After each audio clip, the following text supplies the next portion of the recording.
Hello प्यारे बच्चों, कैसे हो आप सभी। उम्मीद है आप सब बहुत ही अच्छे होंगे। तो स्वागत है आप सभी का आपके ही अपने YouTube channel friend of student में। तो चलिए बच्चों, फटाफट से आज की अपनी इस वीडियो क्लास को हम शुरू कर लेते हैं। तो बच्चों, प्रश्नावली 5.3 के प्रश्न नंबर 5 में बच्चों हमें ये टोटल 6 संख्याएं दे रखी हैं, ठीक है। और बच्चों ये संख्याएं पूर्णवर्ग संख्याएं नहीं हैं। अब इस क्वेश्चन में हमें दो चीज़ें बतानी हैं। सबसे पहली चीज़ हमें बतानी है कि हम इन संख्याओं को कौन सी सबसे छोटी पूर्ण संख्या से गुणा करें कि ये संख्याएं पूर्णवर्ग संख्याएं बन जाएं, ठीक है। फिर दूसरी चीज हमें बतानी है कि जब ये पूर्णवर्ग संख्याएं बन जाएंगी तो इन संख्याओं का वर्गमूल क्या होगा, ठीक है। चलिए इस क्वेश्चन को सॉल्व करते हैं। तो बच्चों फर्स्ट पार्ट में हमें संख्या दे रखी है 252, ठीक है। तो देखो बच्चों, इस क्वेश्चन को सॉल्व करने से पहले आप एक छोटी सी बात समझो। देखो बच्चों, जो पूर्णवर्ग संख्याएं होती हैं, जब हम इन संख्याओं के अभाज्य गुणनखंड करते हैं तो इन संख्याओं के अभाज्य गुणनखंड हमें जोड़े में प्राप्त होते हैं, ठीक है। और बच्चों जो पूर्णवर्ग संख्याएं नहीं होती हैं, जब हम इन संख्याओं के अभाज्य गुणनखंड करते हैं तो इन संख्याओं के अभाज्य गुणनखंड हमें जोड़े में प्राप्त नहीं होते हैं, ठीक है। ओके, अब बच्चों यहाँ पर हमें ये जो संख्या दे रखी है ये एक पूर्णवर्ग संख्या नहीं है। तो बच्चों जब हम इस संख्या के अभाज्य गुणनखंड करेंगे तो इस संख्या के अभाज्य गुणनखंड हमें जोड़े में प्राप्त नहीं होंगे, ठीक है। अब यहाँ हमें ये देखना होगा कि भाई वो कौन सा अभाज्य गुणनखंड है जो जोड़े में नहीं है। जो भी गुणनखंड जोड़े में नहीं होगा उसी गुणनखंड से हमें इस संख्या को गुणा कर देना है, तो ये संख्या एक पूर्णवर्ग संख्या बन जाएगी, ठीक है। और बच्चों जब ये एक पूर्णवर्ग संख्या बन जाएगी तो हम इस संख्या का वर्गमूल बहुत आसानी से निकाल सकते हैं, ठीक है। तो इस तरह से हम इस क्वेश्चन को सॉल्व करेंगे। तो चलिए इस क्वेश्चन को सॉल्व करते हैं, बाकी की चीज़ें आपको अच्छे से समझ में आती चली जाएंगी, ठीक है। तो देखो बच्चों, सबसे पहले तो भाई हमें 252 के करने हैं अभाज्य गुणनखंड, ठीक। तो भाई 252 में 2 का भाग चला जाएगा, 2 का भाग 2 में एक बार जाएगा, 2 का भाग 5 में जाएगा 2 बार, एक बचेगा 12 हो जाएगा, 2 का भाग 12 में जाएगा 6 बार। 126 में भी 2 का भाग चला जाएगा, 2 का भाग 12 में जाएगा 6 बार, 2 का भाग 6 में जाएगा 3 बार। 63 में 3 का भाग जाएगा, 3 का भाग 6 में 2 बार जाएगा, 3 का भाग 3 में 1 बार जाएगा। 21 में 3 का भाग जाएगा 7 बार, ठीक। और 7 में भाई 7 का ही भाग जाएगा 1 बार। अब बच्चों यहाँ पर हमें 1 मिल गया, तो यहाँ पर हमें ये जो प्राप्त हुए हैं ये 252 के अभाज्य गुणनखंड है, ठीक है। तो बच्चों हम 252 को 2 गुणा 2 गुणा 3 गुणा 3 गुणा 7 भी लिख सकते हैं, ठीक है।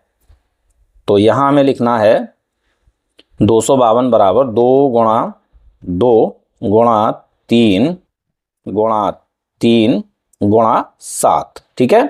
जब बच्चों हम इन सभी गुणनखंडों को आपस में गुणा करेंगे तो वापस से हमें 252 मिल जाएगा। तो भाई हम 252 को इस तरह से लिख सकते हैं, ठीक है। अब बच्चों हमें क्या करना है, हमें इन अभाज्य गुणनखंडों के जोड़े बनाने हैं, ठीक है। तो देखो बच्चों 2 का जोड़ा बन गया, ठीक है, 3 का जोड़ा बन गया, ठीक है, लेकिन बच्चों इस 7 का जोड़ा नहीं बना है। अब बच्चों 7 का जोड़ा क्यों नहीं बना है, क्योंकि भाई बच्चों हमें ये पता है कि 252 एक पूर्णवर्ग संख्या नहीं है। अगर ये एक पूर्णवर्ग संख्या होती तो इन सब के जोड़े बन जाते, ठीक है। अब क्योंकि ये एक पूर्णवर्ग संख्या नहीं है इसीलिए यहाँ पर 7 का जोड़ा नहीं बना है, ठीक। अब बच्चों अगर हमें इस संख्या को एक पूर्णवर्ग संख्या बनाना है तो हमें क्या करना होगा, भाई हमें 7 का भी जोड़ा बनाना होगा, ठीक है। और 7 का जोड़ा हम कैसे बनाएंगे, तो बच्चों यहाँ हम 7 की गुणा कर देंगे तो भाई 7 का भी जोड़ा बन जाएगा, ठीक है। तो यहाँ हमने देखा कि अगर हमें इस संख्या को एक पूर्णवर्ग संख्या बनाना है तो भाई हमें इस संख्या को 7 से गुणा करना होगा, ठीक है। इस प्रकार से ये एक पूर्णवर्ग संख्या बन जाएगी। तो यहाँ पर हमें अपना एक आंसर मिल गया। आंसर क्या मिला है कि भाई अगर हम इस संख्या को 7 से गुणा कर देंगे तो ये संख्या एक पूर्णवर्ग संख्या बन जाएगी, ठीक है। तो यहाँ पर हम अपना आंसर लिख देते हैं। तो बच्चों हमें आंसर में लिखना है, क्योंकि 7 का युग्म नहीं है, युग्म का मतलब होता है जोड़ा, ठीक है। क्योंकि 7 का जोड़ा नहीं है अतः 252 को 7 से गुणा करने पर यह एक पूर्णवर्ग संख्या बन जाएगी। ये हो जाएगा हमारा पहला आंसर। भाई क्वेश्चन में सबसे पहले हमसे क्या पूछा है, यही तो पूछा है कि भाई हम 252 को कौन सी सबसे छोटी पूर्ण संख्या से गुणा करें कि 252 एक पूर्णवर्ग संख्या बन जाए। तो भाई आंसर हो जाएगा 7। अगर हम 252 को 7 से गुणा करेंगे तो भाई 252 एक पूर्णवर्ग संख्या बन जाएगी, ठीक है। तो भाई पहला आंसर हो गया हमारा, ठीक। अब हमें यहाँ ये बताना है कि जो भी पूर्णवर्ग संख्या बनेगी इसका वर्गमूल क्या होगा।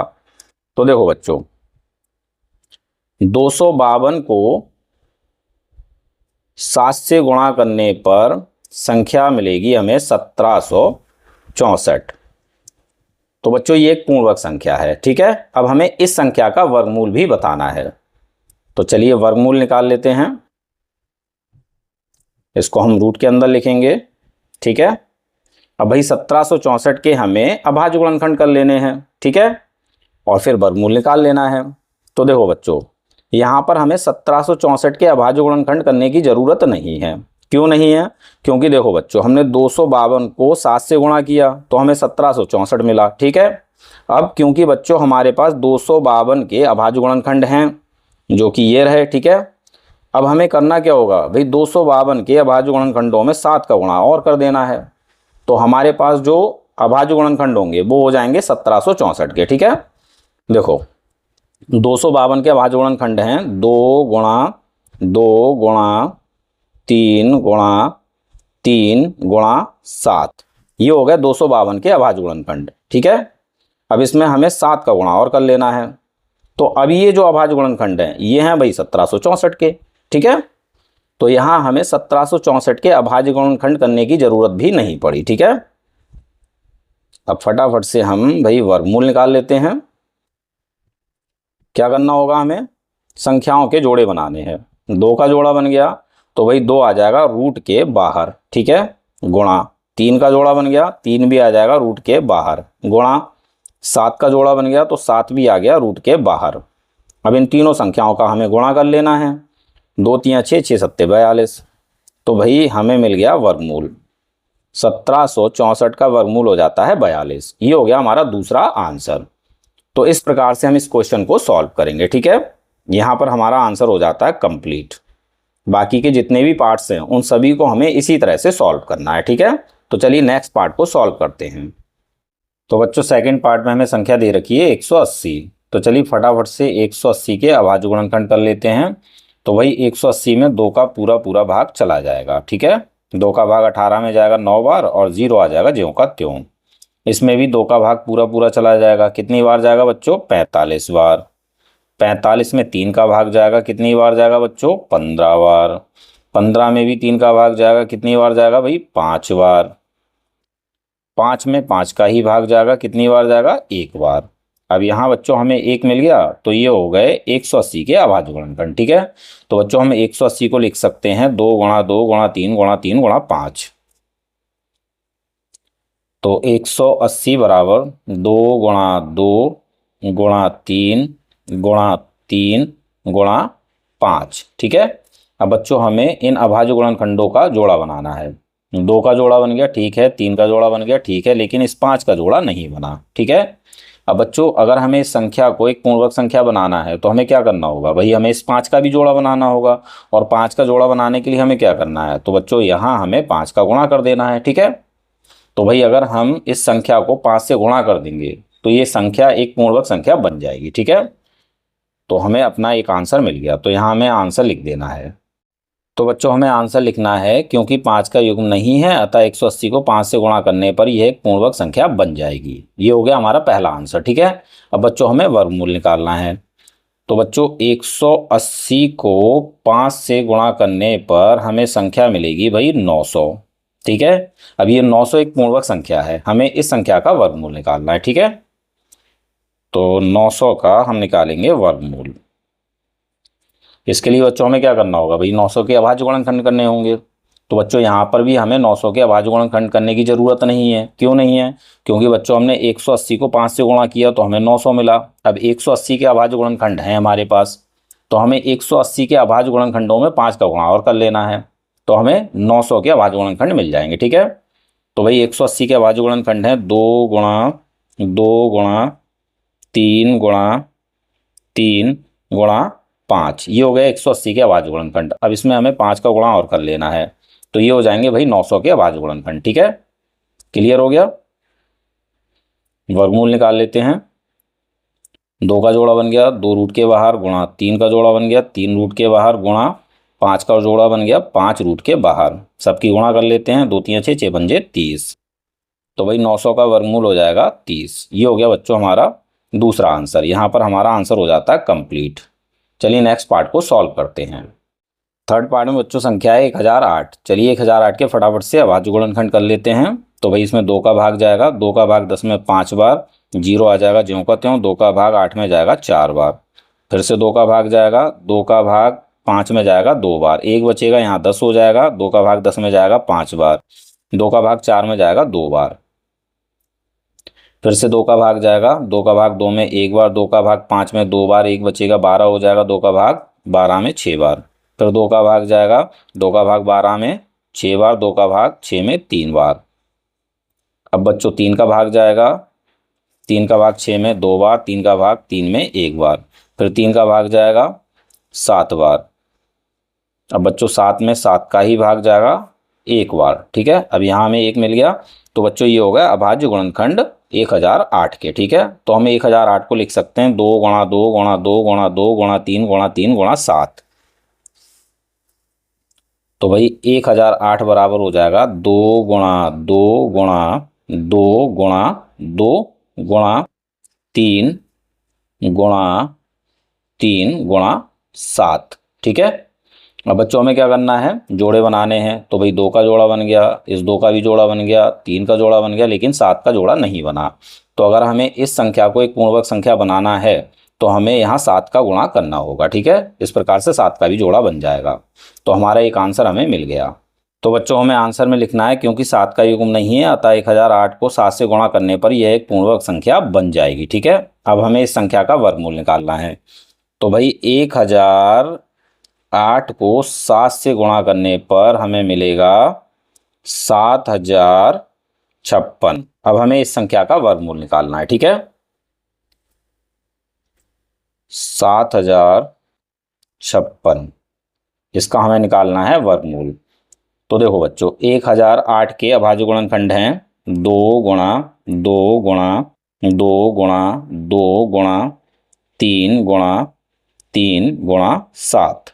ये हो गए 1008 के अभाज्य गुणनखंड। अब अगर हम 1008 के अभाज्य गुणनखंडों में 7 का गुणा कर देंगे, किसका, 7 का, तो भाई ये हो जाएंगे 7056 के अभाज्य गुणनखंड, ठीक है। अब जोड़ा बना लेते हैं। 2 का जोड़ा बन गया, 2 रूट के बाहर आ गया, 2 का जोड़ा बन गया, 2 रूट के बाहर आ गया, 3 का जोड़ा बन गया, 3 रूट के बाहर आ गया, और 7 का जोड़ा बन गया, 7 भी रूट के बाहर आ गया। अब इन सबको हमें गुणा कर लेना है। 2 दूनी 4, 4 तियाँ 12, 12 सत्ते 84। तो भाई 7056 का वर्गमूल हो जाएगा 84।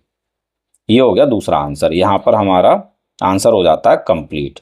चलिए नेक्स्ट पार्ट को सॉल्व करते हैं। तो बच्चों फोर्थ पार्ट में संख्या है 2028। चलिए फटाफट से इसके अभाज्य गुणनखंड कर लेते हैं। तो भाई सबसे पहले हम 2 का भाग देंगे, 2 का भाग 2 में जाएगा 1 बार, 0 आ जाएगा ज्यों का त्यों। फिर 2 का भाग 2 में जाएगा 1 बार, 2 का भाग 8 में जाएगा 4 बार, फिर से हमें 2 का भाग देना है, 2 का भाग 10 में जाएगा भाई 5 बार, ठीक है। अब देखो बच्चों 2 का भाग 1 में तो जा नहीं सकता है, तो यहाँ हमें इस 4 को भी लेना होगा, यानी हमें यहाँ पर एक साथ 2 अंक लेने होंगे। जब बच्चों हम एक साथ 2 अंक लेते हैं तो हम 0 बढ़ाते हैं, तो यहाँ पर हमें 0 बढ़ा लेना है, ठीक है। अब 2 का भाग 14 में चला जाएगा भाई 7 बार, ठीक है। अब 507 में जाएगा 3 का भाग, 3 का भाग 5 में जाएगा 1 बार, 3 एक कम 3, 5 में से 3 को घटाएंगे 2 बचेगा, यहाँ हो जाएगा 20। 3 का भाग 20 में जाएगा 6 बार, 3 छंग 18, 20 में से 18 को घटाएंगे 2 बचेगा, यहाँ हो जाएगा 27। 3 का भाग 27 में जाएगा 9 बार, 3 नेम 27, ठीक है। अब बच्चों इसमें ना 3 का भाग जाएगा, ना 5 का भाग जाएगा, ना 7 का भाग जाएगा, ना ही 11 का भाग जाएगा। इसमें सीधे सीधे भाग जाएगा भाई 13 का, ठीक है। 13 का भाग 16 में 1 बार जाएगा, 13 एक कम 13, 16 में से 13 को घटाएंगे 3 बचेगा, यहाँ हो जाएगा 39। 13 का भाग 39 में जाएगा 3 बार, 13 तियाँ 39। अब 13 में 13 का भाग जाएगा, 13 एक कम 13, यहाँ हमें 1 मिल गया। तो ये हो गया अभाज्य गुणनखंड 2028 के। तो भाई हम 2028 को लिख सकते हैं 2 गुणा 2 गुणा 3 गुणा 13 गुणा 13। तो 2028 बराबर 2 गुणा 2 गुणा 3 गुणा 13 गुणा 13, ठीक है। देखो बच्चों 2 का जोड़ा बन गया, 13 का जोड़ा बन गया, लेकिन इस 3 का जोड़ा नहीं बना है। अब अगर हमें इस 3 का भी जोड़ा बनाना है तो हमें क्या करना है भाई, यहाँ पर 3 का गुणा और कर देना है, तो 3 का भी जोड़ा बन जाएगा। इस प्रकार से बच्चों ये एक पूर्णवर्ग संख्या बन जाएगी, ठीक है। तो अगर बच्चों हम इस संख्या को 3 से गुणा कर दें तो ये संख्या एक पूर्णवर्ग संख्या बन जाएगी। तो बच्चों हमें आंसर लिखना है, क्योंकि 3 का युग्म नहीं है अतः 2028 को 3 से गुणा करने पर यह एक पूर्णवर्ग संख्या बन जाएगी। ये हो गया हमारा पहला आंसर। ठीक है, अब बच्चों हमें वर्गमूल निकालना है।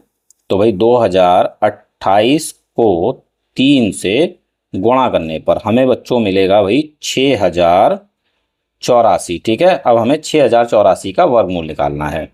तो भाई 6084 का वर्गमूल, भाई 2028 के अभाज्य गुणनखंड है 2 गुणा 2 गुणा 3 गुणा 13 गुणा 13। ठीक है, अब अगर बच्चों हम इसमें 3 का गुणा और कर देंगे तो ये हो जाएंगे भाई 6084 के अभाज्य गुणनखंड। ठीक है,